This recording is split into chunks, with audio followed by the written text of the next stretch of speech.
সুপ্রিয় দর্শক মণ্ডলী, আজ মঙ্গলবার 25শে মার্চ 2025 11:14 জানাচ্ছি পত্রিকাগুলোর প্রধান প্রধান শিরোনাম।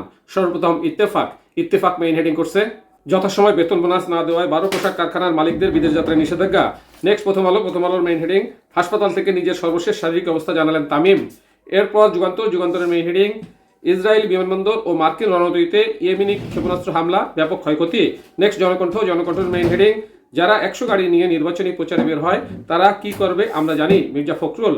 এরপর ইনক্লাবের মেইন হেডিং শুক্রবার চীনের প্রেসিডেন্টের সঙ্গে বৈঠক করবেন প্রধান উপদেষ্টা। নেক্সট আমাদের সময়ের মেইন হেডিং ইন্ডিয়া টুডের তথ্য বিকৃতি, প্রতিবেদনের বিরুদ্ধে সেনাবাহিনীর প্রতিবাদ। নেক্সট সমকালের মেইন হেডিং অর্থনৈতিক অবস্থা ইতিবাচক ধারা ফিরতে শুরু করছে প্রধান উপদেষ্টা। এরপর জায়দিনের মেইন হেডিং ভারত পাকিস্তান সীমান্তে ব্যাপক গোলাগুলি, পরিস্থিতি থমথমে। নেক্সট মানবজমিনের মেইন হেডিং বাংলাদেশ অতীত ও বর্তমান।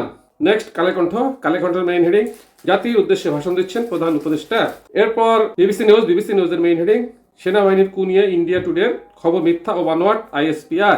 নেক্সট আরটিভি নিউজের মেইন হেডিং বাংলাদেশের ইতিহাসে যুগান্তরী ঘটনা, জুলাই গণ অভ্যুত্থান সেনাপ্রধান। এই ছিল পত্রিকাগুলোর প্রধান শিরোনাম।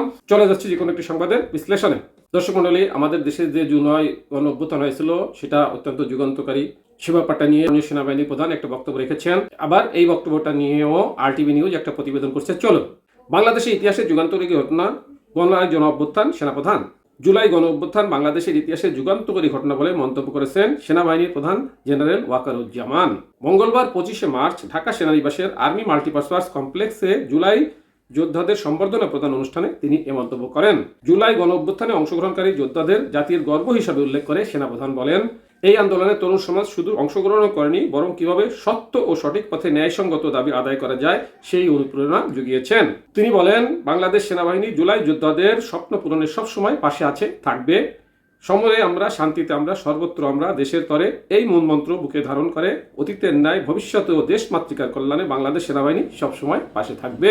তিনি আরো বলেন, দেশপ্রেম, জাতীয়তাবোধ, সততা, মানবাধিকারবোধ ও নিয়মবদ্ধতার সমন্বয়ে সকলে ঐক্যবদ্ধ হয়ে কাজ করলে এই দেশ সমৃদ্ধির শিখরে আহ্বান করে একটি সুখী ও সমৃদ্ধ দেশ হিসাবে আত্মপ্রকাশ করবে। সেই স্বপ্ন পূরণে সকলকে একযোগে কাজ করার অনুরোধ জানাচ্ছি। অনুষ্ঠানে সেনাবাহিনীর পক্ষ থেকে জুলাই গণ অভ্যুত্থানে আহত এবং নিহতদের প্রতিটি পরিবারকে আর্থিক সহযোগিতা দেওয়া হয়।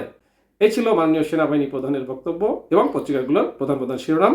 সাথে থাকার জন্য ধন্যবাদ। আসসালামু আলাইকুম।